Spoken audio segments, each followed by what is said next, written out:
So let's get started for today. So normally in a whatever pre-COVID world, we would have this workshop in person at a location, Career Force location, and we would go around the room and say, hi, where do you live? What kind of job are you looking for? And we would start our networking today. Obviously, we're not doing it in person. So if you want to put into the chat box where you live, and I know some of you have already done that, but what kind of job are you looking for? What's your previous occupation? What are you looking for? Some ideas. Automotive service writer, awesome. Because maybe somebody else on the call knows somebody who could help you. So let's start networking today. If you haven't already started, now's your chance, okay? And while you're doing that, I will just tell you my story. I'm from the Twin Cities. I actually am in Duluth now. I've been here for about 30 years. And I was in the travel industry previously, and a workforce development rep working for state of Minnesota right now for job service. So now, Sheila, maybe you want to take a moment and say hi. Good morning, everybody. Can you hear me through my headset? Yep.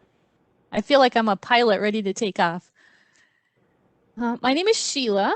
I am in Career Force in International Falls, close to the Canadian fires, although they're sharing their smoke with everybody these days. I have been working at Career Force for almost 30 years now. I have a background in business management and teaching, so with the two, I've been able to help both businesses and job seekers through my job here at Career Force.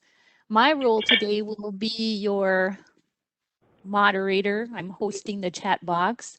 Everybody's microphones have been muted. We will communicate through the chat feature. If you haven't found that yet, it's the little speech bubble. It's in the bottom right of my screen. I'm not sure where it is on yours.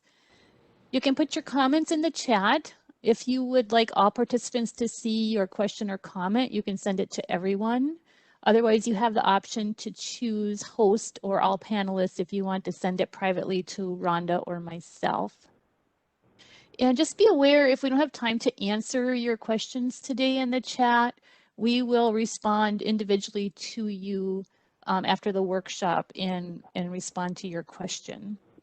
And remember too that today we will be emailing you all of the slides, the speaker notes, some supplemental materials, and a link to the recorded version of this workshop, so you don't have to try to frantically write down everything Rhonda says today. Okay, back to you, Rhonda.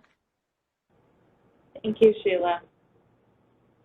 So I see a couple comments have come through that say, I don't know exactly what I want to do. Out on careerforcemn.com, there are interest and skills assessments and work readiness assessments that you may want to check into and see if a new idea pops up into your head of what you might want to do. So in the chat box, if you can help somebody out with their interests or their opportunities that they're looking for, feel free to do that. We can't share the chat box, so make a connection however you can. All right, let's get started on our workshop for today. So it's called Creative Workshop, right? And of course, right now, employers really need to be creative. We really need to be creative as job seekers, right? So while we're closed to the public for the most part, we are here to help you virtually, however we can, with resume review, with these workshops. And there's a huge variety of workshops on the website. But thinking about the employer side, they have so much to think about right now that they also need to be real creative about what's going on, because they need to make sure that, is there a mask mandate? Do I have enough hand sanitizer? Do we wear masks or do we not wear masks? Those sorts of things. And these things are changing on a daily basis. So if we want to go to work for an employer, we need to make it as easy for them to see that we're the best candidate for the job, right? Because they have a lot going on. Obviously, job loss is difficult, and it impacts so many different parts of our lives. But to keep a positive outlook, And again, like I say, make it as easy for the employer as you want to. If you're going into a new occupation or if you're going to stay in the same industry or whatever, be sure that you make it as easy for them to see that you're the best candidate. And through that, you are going to be doing a ton of researching on different career options that are out there, maybe based on your interest and skills assessment. So research is huge. So like I say, job loss is tough. It affects all of us emotionally, psychologically, obviously financially, and there's physical changes that can happen. So just to be sure that you create a schedule, keep good records, keep yourself on task, figure out a budget if you need to figure out a budget so that you can get through this until that next opportunity comes up. It can be considered one of the most stressful events of your life. Like, as they say, it's right up there with divorce and separation or loss of a loved one. So take it seriously. If you're down in the dumps, take it seriously. And it's normal, perfectly normal. But the transition from employed to unemployed is really hard, but you may have an opportunity for change. So there's room for opportunities to come up, okay? Something new, something different, a new industry, if you will. But everyone has the opportunity to do that. Oh, and trust me, everyone has an opinion on how your job search should look. So when you talk to folks, just make sure that you kind of sometimes let it go in one ear and out the other, because it doesn't always apply to you. You have to go through the grief process. You have to go through this emotional roller coaster that we call it, you know, which goes from, you know, the news finally sinks in, oh my gosh, I don't have a job anymore. What am I going to do? To maybe relief. You know what? It's fine. I really didn't like that job anyway. I'm excited to get into something new, right? But also there could be some anger because you loved that job and you wanted to stay there and you were going to retire from that job. So you're going to have this emotional roller coaster, and this is absolutely perfectly normal. You get some leads, and then the leads don't pan out, and then you take some more action. You get a LinkedIn account, and you really work it hard. But there's not much going on, so that's kind of a downer. But then you start getting some real possibilities. We have been making phone calls every day to folks who are not working, and I just love the fact that people are now starting to say, I've had some great interviews, and I hope to get an offer next week. So going through this roller coaster, eventually at the end you find a good opportunity, okay? So that's the goal that we're after. And it will happen for everyone. So maybe in the chat box, just for fun or not fun, type in where are you on the emotional roller coaster. Hopefully there's going to be some that have more possibilities or first real possibilities coming up. And just do remember that this is perfectly normal. You're going to have ups and downs in your job search.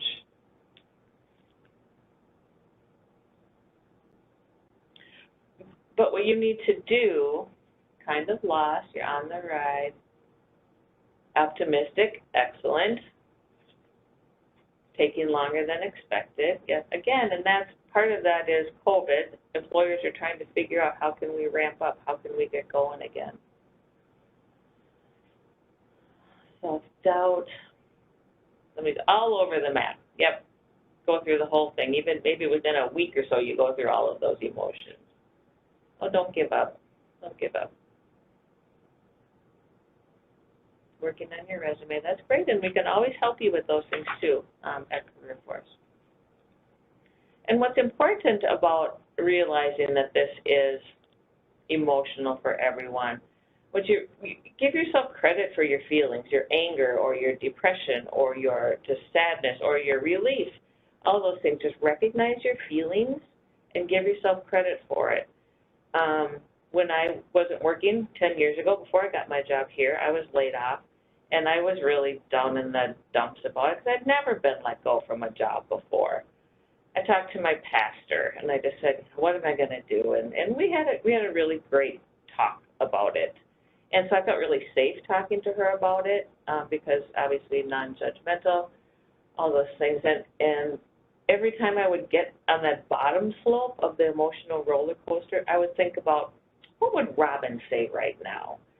And it always brought me back to a good place because it resonated with me, what she was looking, what she was talking about.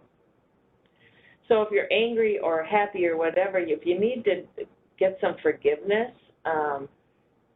if you're angry, write a scathing, nasty, nasty letter to your former employer. Write a letter to COVID-19, for Pete's sakes, if that's the reason that you've lost your job. Obviously, we would never send a letter to anyone that says things like you might be feeling. Chew it up and spit it out or burn it or something. You would never send it, but it helps to get it off your chest. It will help you to accept the change that you need to make and move on. Okay, so that's the biggest deal, is that you have to move on, because if you walk into an interview and you're still so darn mad at that previous employer, it sits with you. An employer can see that. And I want you to just let it go one way or another. Because a positive attitude and getting this behind you beats negative every day. Okay, so positive attitude, that's got to become your goal. And it's a choice that you make every single day. You can do this every day. Do I want to feel stronger today or meek and mild? You want to feel stronger. You want to feel more energized.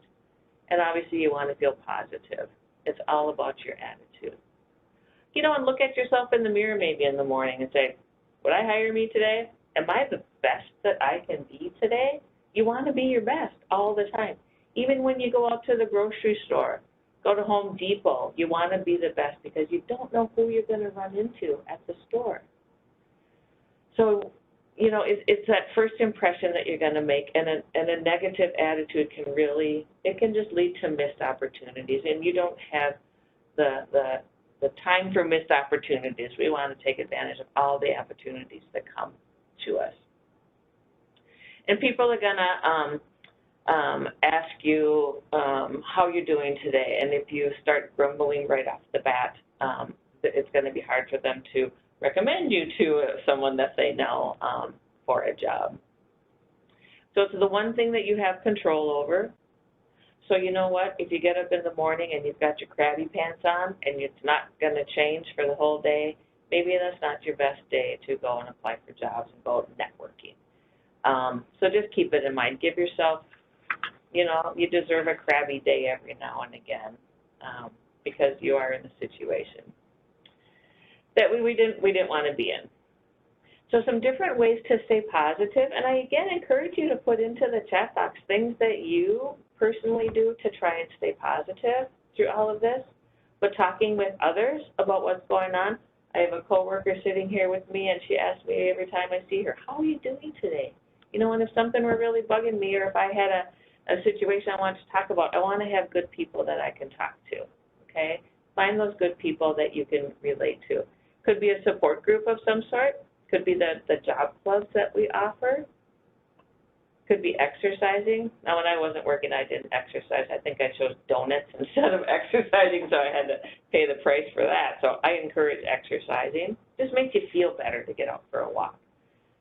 And some people, I've noticed in the chat box, there's some depression that goes along with this. If you need counseling, if you need some more assistance than what we can offer or your network can offer, please reach out to the professionals because this is a big deal. And if you've been out of work for all of COVID, that's an awful long time to not be working, because part of working, it becomes part of our persona, if you will. It's a big part of who we are, is where we're working. And you lost that. So if you need counseling, please, please, please reach out. Positive self-talk and affirmations. It's easy to tell yourself when you're not working that you're never going to get a job. You've been trying for months and months and you haven't gotten a job. Tell yourself things like, I am a good person. I am going to get a good job. I'm capable of meeting this challenge. I'm going to find something better out there next time. You're a good person and good things are going to happen to you. So that's great. It kind of reminds me of, if anybody remembers Stuart Smalley from Saturday Night Live, when he used to say, you're good enough, you're smart enough, and gosh darn it, people like you, right? Do that every day. Tell yourself you're a good person. Things are going to happen, okay? I see lots of chat messages coming in, and I don't have time to read those, but thank you for continuing to type into the chat box. You can also volunteer to stay positive, but be careful if you're on unemployment. This is the second thing I know about unemployment, I guess. You can't volunteer 40 hours a week and say that you're able to work that week. So be careful that you don't over-volunteer because you do have to also be looking for work. So, but if you're volunteering and you're packing food boxes at the food shelf, you might be standing next to the human resources person at the hospital, and that's exactly who you want to talk to. So volunteering is great. Just keep it to a minimum. Make sure that you are also keeping up with the unemployment policies, if you will. So in the chat box, just tell us some of the things, deep breathing and exercising every morning, good for you.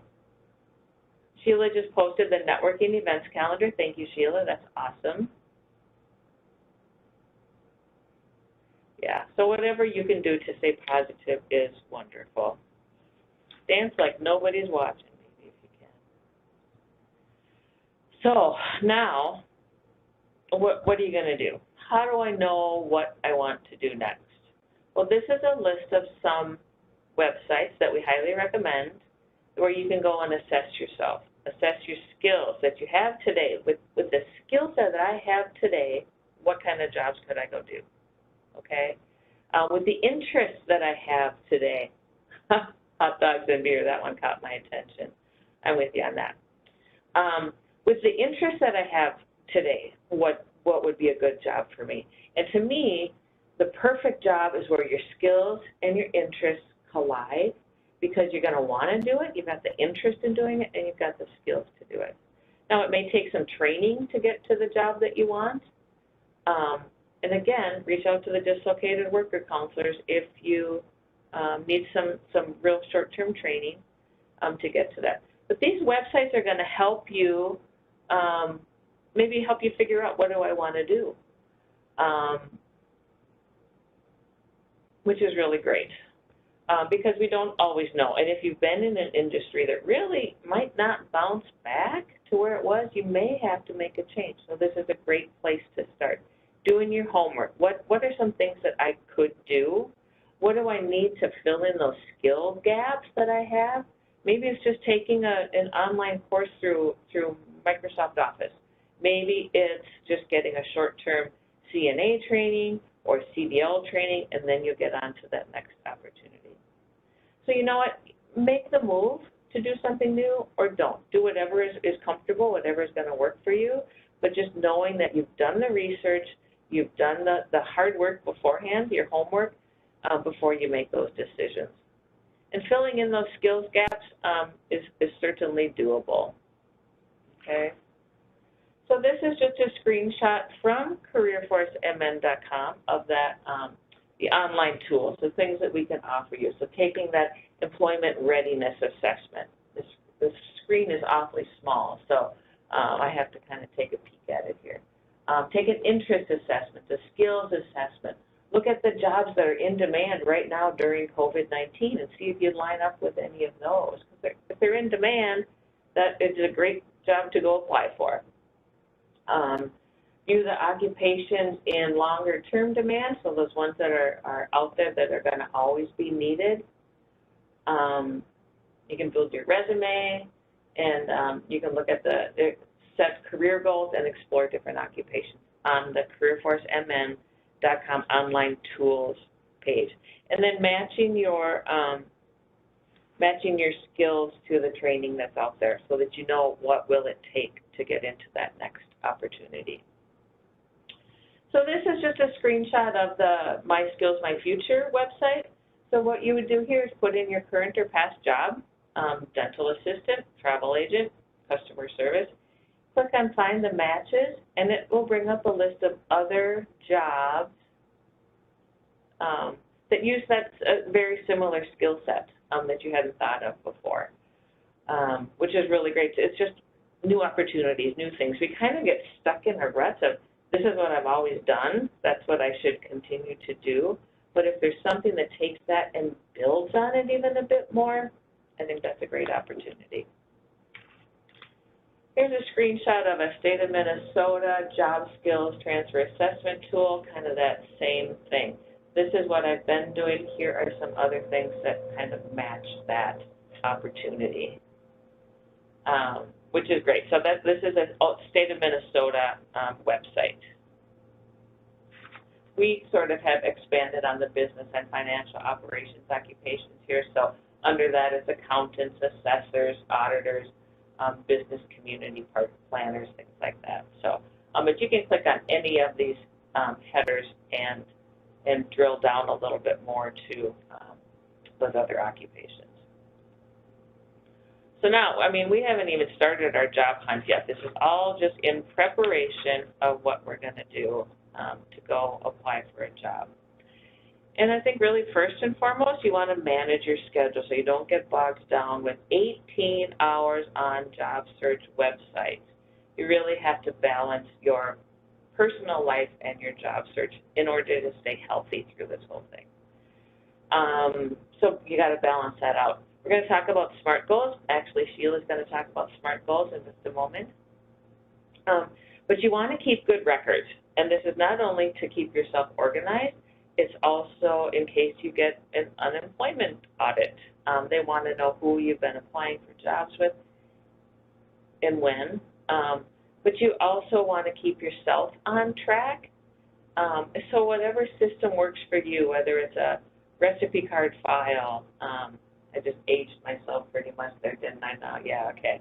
Like the Dewey Decimal System. The recipe cards, so you can easily rifle through them and find out what works for you. And keeping a track of who did you apply for a job with? Who did you network with?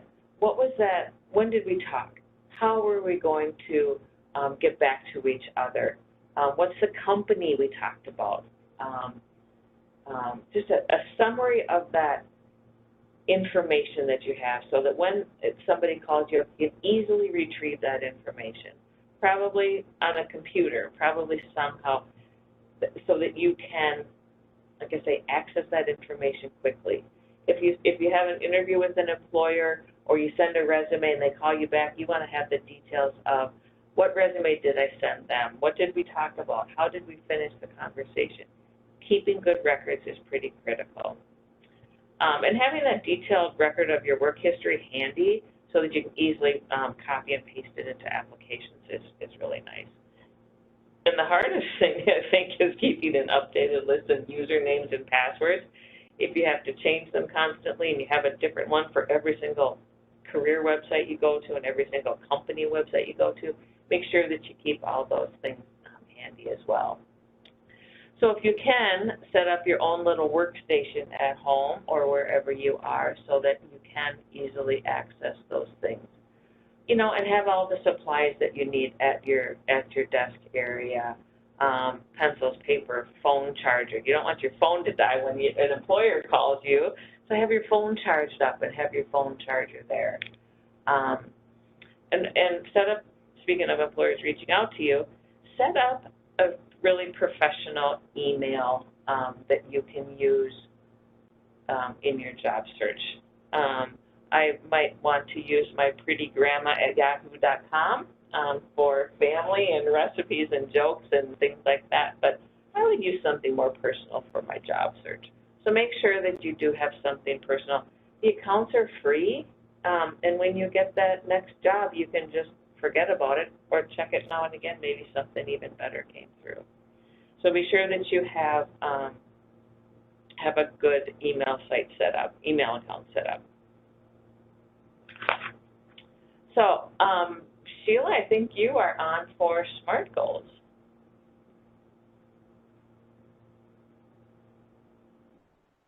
Okay. Just a comment about some of the questions in the chat quickly. There's been a lot of questions about training and on-the-job training. The Dislocated Worker Program also has an on-the-job training portion that goes with it. So if you're thinking about, a career where maybe you don't have all the skills and you need to have some training to do that, they do offer some wage supplement for new hires, but you should really call a dislocated worker counselor and get some information on that. So along with training, through classes, there's also on-the-job training that they can provide. So please contact your Career Force location and check on that. SMART goals. So the SMART goals are something you can use to help balance your job search, keep you on track, and hold yourself accountable for what you are trying to do. So the SMART goal, they stand for, first of all, specific. So what exactly do you want to do? You want to make sure you make your goal realistic so you don't get discouraged and give up on it. So in this example, our goal is to prepare a resume. You don't want to prepare 5 resumes, 3 resumes. You want to start with 1 resume. Make it a goal you can achieve. And then measurable. How will you know you are on track to complete this goal? So in regards to the resume, you could, set some mini deadlines or a timeline that you want to have your resume done. So in this case, maybe you're going to present your draft resume to a career counselor in 10 days. You could tell a friend that you're working on your resume and give them your goal date, and they can keep you accountable. And then achievable. What resources are available to you to help you complete this goal? And there's several, right through Career Force that could help you with this. We have the online resume writing workshop that Rhonda talked about. Now we have in-person resume reviews. If you want to sign up for one of those 30-minute appointments and have them review your resume and give you feedback, you can do that as well. Those skills assessments that Rhonda talked about, that's a great way to get a list of skills that you can put on your resume and show the employer how you can use those skills. And of course, your job history, past job descriptions, those are great places to get some materials for your resume. And a couple things I found very helpful when I'm helping individuals with their resume is recommendation letters that people have written for them and past performance reviews, because those show your work ability in the eyes of another person. And sometimes they have some really good comments that you can include on your resume. And then relevant, why is this particular goal important in your job search? And today, most applications are online and you have to upload your resume to the application or attach it to an email to apply for a job. So just having a well-written resume ready to go will ease some of that stress. And then once you have your resume, it's easier to go in and target it towards specific jobs. You might just have to, change a few things to highlight those key skills that that employer wants. And then, maybe you're going to have more than one resume at some point. If you have different career paths, like I have a degree in business, I have a degree in teaching. Those both require a different resume. So you may have more than one.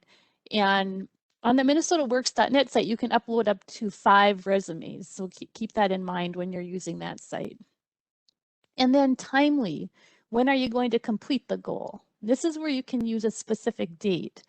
So in this case, maybe, after you meet with that career counselor, you'll take their feedback into consideration and you'll have your resume done in 2 days.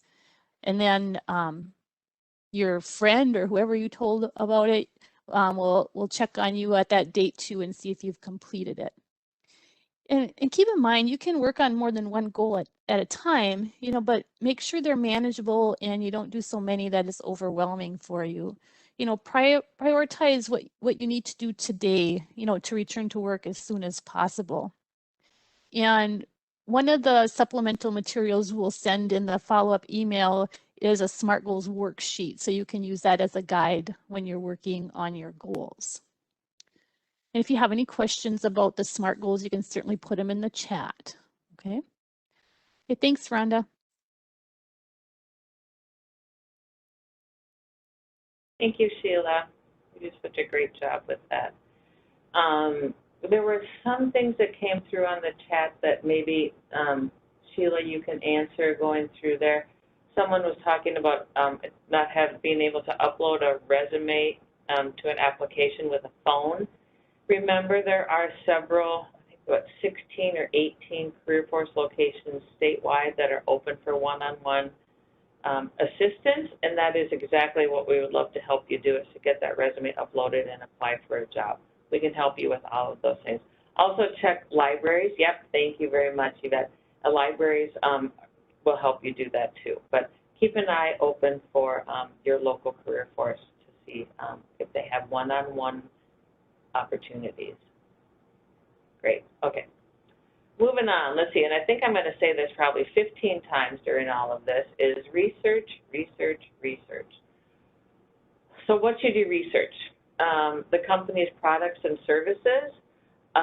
Obviously, if it's something that's on the rise, something that's, I mean, we should have all gotten into the plexiglass business about 18 months ago. We'd all have the job security for life, I think. You know, and what are their services? Is it something you can work with? Is it a company that you can stand by their products and stand by their services? That's part of taking in and having the interest and the passion for what you're doing. The company size, their history, their location. You don't want to spend all day in the car getting to work, so location is important. The company size is important. I worked for a mega company in the Twin Cities when I was down there, and you know, that worked out great for me, but that's not for everybody. Okay, so do you want a big company, or you want a small manufacturing company just down the street from where you live? Think about those things. Also, of course, like I say, think about their potential growth and their financial situation. If you hear or see that employees' checks are bouncing, maybe that's not the place for you. Okay. What's their mission statement, or what's their philosophy? One of the hospitals up here, I think their mission statement is the patient above all else. Well, if you can walk into an interview truly believing that in your heart of hearts, they're going to see that. So think about what is their philosophy? What are they looking for in a person? Recent changes or initiatives. There was a local distillery in Duluth here that when COVID hit, they shut down their gin manufacturing business and they started making hand sanitizer. And you know what? It was really appreciated by so many of us. They took a hit to their business, but they did the right thing. They did what they had to do. So that was the change that they made, which was great. Hopefully they're back to making gin again soon. What are the human resource policies? Maybe, so with one of our agency partners here in Duluth, you can change your hours, you can flex your hours, take a shorter lunch, come in a little early, and have Friday afternoons off. I mean, that's a human resource policy. So check those things out. The labor market information, again, is this on the rise? Is this a job in demand? You want to know that information. And of course, this isn't a hobby, so we all want salary and benefits to go along with that job. So find out, is this a salary that I can support my family with? Are these the proper benefits that I can get through this company? So be sure, yeah, obviously you don't ask that in an interview. We would never do that. But it is something that you can find out through networking, through friends, family, those sorts of things in your research. So where should you research? Their company websites. They have a website. They're going to have press releases out there to say what's the latest thing that they've done. They're going to have their history posted out there. They're going to have all sorts of information on their websites. Now, not every company has a website. There's smaller companies that don't. So you may need to go to the library. Everybody remember the library? They were closed for a good long time, but we're hoping that they're opening up again. They may have a reference section that you can access LinkedIn.com, obviously people have heard about that. Maybe you have an account on there. I think I set one up years ago and haven't looked at it since, so I pretty much think it's not working for me. If you want to use it often. Get on it all the time and make those connections or whatever they call them on LinkedIn and work the system. But you can find out an awful lot and a lot of connections to companies you're interested in through that site. So use that to your advantage if you're so inclined. Some of those career information websites that we showed you earlier, you can find out about different companies, how many people work there, things like that, what they're looking for. And I love the idea of informational interviews or conversations, if you will, where you might call up an employer and say, you know what, I'm thinking about getting into the CNC operator program at the local school. I want to come in and maybe see it in action. Can you give me 15 minutes of your time? It's not a job interview. You're investigating. You're trying to figure out, is this an occupation I want to be in? Oftentimes employers are happy to show off their business. They're proud of what they do and want to encourage people to get into their industry most often. So just take 15 minutes of their time. You know, if it goes well, you might want to follow up with a resume and say, you know what, I'm going to do this. I'm going to graduate in 9 months. Maybe I'll connect with you again then. They might keep you in mind, okay? It's a conversation. It's not an interview. Researching through your network. That's how I got my job here, was that I'd gotten laid off a few weeks earlier, and I came to the manager here. She was a friend of mine from outside of here. And I'm like, I know you work at this place called a workforce center, no, career force, but you work at a workforce center. What do you do there? And she said, well, we help people find jobs. Oh, that's awesome. That's what I'm looking for. I'm looking for a job. And at the time, they were looking for dislocated worker counselors, and we worked it out. I interviewed, and I got a job right away. But I reached out to my network of people, knowing that they could be very helpful to me. And that time it was, so that was awesome. And then connecting with us. Every single day, I get an email from an employer who's looking for people, and I'm sure that's the same at most Career Force locations. I think I've already gotten 3 this morning. Hey, can you post this job for me? Hey, can you let people's clients know that we have this opening? So connect with us. I think on most Monday mornings, there's an online hiring event or something like that through the careerforcemn.com. You can learn more about that. Okay, so research is huge. I had a gal come into a job club here, and I talked about research. I said, there's nothing more important before you go in for an interview. And she had just before her interview read the recent press release that came out the day before on this company, and the fact that she knew about that when she walked into that interview, they were like blown away that she knew so much about their company already that they hired her. They gave her a chance with the company. So be sure that you do your research. And now this is one thing that you might use, you might not, but we call it a networking card, because when you go out to the grocery store or Home Depot, you're probably not going to have your resume in a nice folder portfolio, if you will. But this is something that you can hand out to people that you see at that volunteer opportunity or something like that. It's got your name, address, if you want to put it on there, your phone, your email, your contact information, so that you can give that to them and they can be reminded Monday morning when they clean out their purse that they have, or clean out their pockets, that they got this card for you. And hey, you know what? I think we're going to give her a call and see what's going on. And then oftentimes if you give somebody a business card, you get one back. So now that gives you full permission to reach out to them too. So be sure that you, if this works for you, that you do it. You can buy card stock at OfficeMax or online or whatever that you can print yourself, or you can go to something that's called, I think it's called VistaPrint online, and if it's your first order, I think you might get, I don't know, 250 cards or 500 cards for like $5 or $10. Nice quality cards. So it's not a bad idea. just make sure that you proofread it before you get them all printed up, because if you've got the wrong phone number on there, it's not going to help you very much. And again, make sure you've got that nice professional janejobseeker@yahoo.com type of email. Yeah, oh, there you go. Thank you, Sheila. There's a couple different options on where to get cards.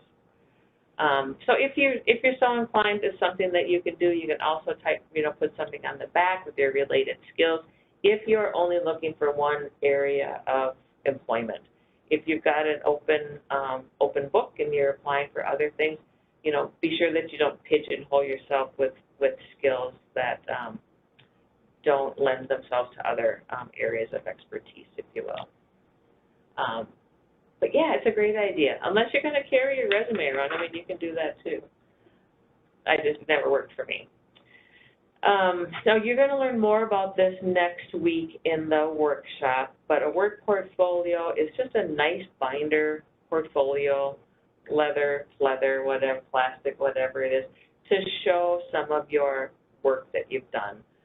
If you're a graphic designer, show some of the things that you've done. If you're an interior decorator, show some of the things that you've done. Something you can bring to an interview. And then there are also online portfolios that you can tap into to show it online, and then that would be something you would put on your business card as well.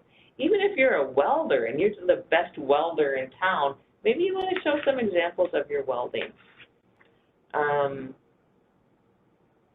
online in a portfolio. So here we're talking about references.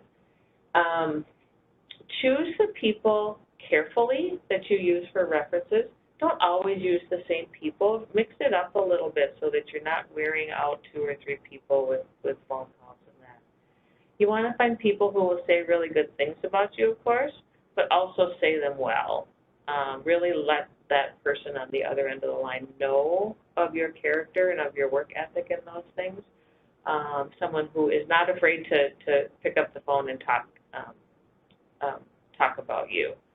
People that will say things that are not controversial. So you may not want to use your connection with the National Rifle Association people, unless, of course, you're applying for a job at Gander Outdoors in the firearms business department.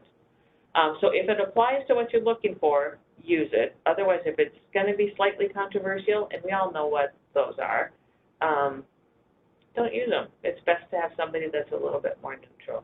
You could use your peers from your previous job. You could use previous supervisors, or if you're in school, instructors. You could use your instructors. They're going to say good things about you if you were a good student. And even clients or vendors that used to come into your place of employment that you have a good relationship with. Always, always, always ask permission to use their name. Make sure that you know where they're going to be for the next few weeks. If you're still looking for a job in the winter, which I hope you're not, if they go to Arizona for the winter and don't answer their landline up in Grand Marais, it's not going to be a very good reference. So make sure you know where they're going to be, what's the best way to contact them, and that sort of thing. And then always thank them, because they have more things to do in their life than just be your reference. So be sure that you thank them, especially if it leads to a job offer. I mean, that's fantastic. Your reference sheet will be saved until after the interview. You don't bring it or after your application. You want to hang on to these because you might want to prep them in advance with a copy of the job posting that you're applying for, that you're interviewing for, a copy of your resume, because they may not know your entire history, so you want to give them those things and tell them, this is the job I'm applying for. I've got an interview next week. They may call you. This is the job I want. And be sure to mention the fact that we did that great computer conversion and how helpful I was when we did that computer project, because that's what's going to happen at this company. Through my research, I learned that they're going to get a new computer system in the next month, and I really want them to know that I've recently gone through that, okay? So you can prep them a little bit. They're not going to lie for you. They shouldn't lie for you, but be sure that you let them know the job that you're applying for. And finally, we're in review. So I must be really heavily caffeinated today because we're going to finish up a little bit early, unless Sheila wants to go through some questions. But in review, recovering from your job loss, remember to get yourself up and going, and if you've got your crabby pants on, maybe stay home. Face the challenges every day. Have that great positive attitude. Put that on every day if you can. Get your game plan going. Get your little computer area, your little workstation set up to get organized and stay organized through your job search. Set up those SMART goals that Sheila talked about and stay on task with those. That's really important to keep those in check. Research as much as you possibly can about the companies that you're going to apply for. And then just gathering up those tools that you need in order to get rolling. Get those networking cards ready to go, portfolio if you need one, and then your references. Have a bunch of references that you can sort of cycle through as you do your job search. So watch for the next workshops coming up later this week and next week. And Sheila, are there questions that you want to answer off the chat? Yeah, there's a few that came in, and maybe you have some insight on this, Rhonda. Someone asked, what websites should be avoided for job searching? First thing that comes to mind is Craigslist. They do have real jobs out there, and they're usually can be by good local employers. I think that they now charge employers to post jobs, but just use caution when using Craigslist, because any website where you can go find a puppy, a refrigerator, and a job all in one kind of makes me nervous. And if they don't put the name of their company on it, I would not even consider it. A good reputable company is going to say, Smith Tooling is hiring and we're looking for experienced candidates. You know that Smith Tools, you can research that. Who are Smith Tools? What do they do? Where are they? But if they don't put their location, their company name, I would avoid it like the plague. How about you? Okay. She uses Glassdoor when she looks. So. Okay, anything else, Sheila? This one kind of got answered in the chat, but they were asking about the weekly job club on Thursdays that Paul Sears was doing, wondering if they were going to continue. And someone had did a search and found the next 3 job clubs coming up. Oh. So it looks like they're continuing. Okay. Yeah. Oh, good. Good. Yeah. And then someone asked, do employers still contact references? Isn't there too much controversy on personal opinion? What I have heard is that most employers can only answer that when you worked, their job title and maybe salary, which is why you want to use people that can actually talk about you and your work ethic. When I was looking for a job one time, I asked my supervisor at the time if I could use him, and he said, yes, but use my personal cell phone because I will walk out of the office and talk to them outside of the work location so that I can really tell them what a great employee you would be. So they might call. Okay. You don't know, which is why you still want to have good references. Right. And then someone asked, does CareerForce have a list of apprenticeships? The apprenticeship world is really growing and expanding. I always thought it was just in the building trades, but you can get an apprenticeship in the healthcare field, and in so many different things. And so I would think contacting your local CareerForce folks would have the best in your area information on that. Because I know that our local hospital is doing it, but that doesn't mean all hospitals are doing it. So I would check with your local CareerForce. Yeah, and there is a link on the minnesotaworks.net site for apprenticeships, I believe. There seems to, I don't know And how well maintained it is, yeah, I don't but either it's if they certainly something actually, you can do. Good? yeah. Okay, I think good. And I know up in northern Minnesota, there's a great website for the building trades and their apprenticeship stuff, but other than that, I'm kind of out of touch. yeah. We I had think a we've got about comment. 5 more minutes. Yeah, we had a comment here. If the applications they spoke with the network of the company that fired me, now I don't get an interview. What if the company that let me know go is saying unprofessional things about me instead of how I was good before they let me go? Maybe we'll have to answer that one. Sometimes on applications they say, can we contact your previous employer? I would say no.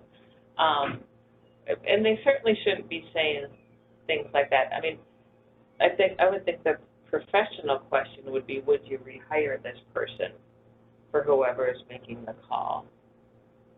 But yeah, if there's a way to then avoid that person, that reference. Yeah, and we just had a couple questions about if they're going to receive this presentation. Yes, we are going to send you all the slides that Rhonda had up there, her speaker notes, some supplemental materials like the SMART goals sheet, some skills things, and then the video link of the recording of this workshop. So if you missed something and want to hear it again, you can go back and listen to the recorded version as well. I see one question here. What's the best format for a resume? Is it a PDF? I would say yes, PDF, because it's not editable on the other end. So whatever you send them is what they will have, and they can't change it. So I would say PDF is the best.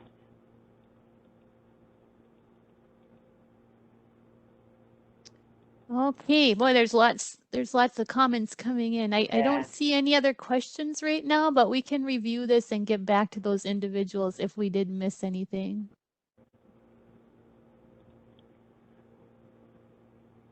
Thank you, everyone, for coming today. And if you do have other questions, we'll leave the chat open for a few minutes, okay, Sheila?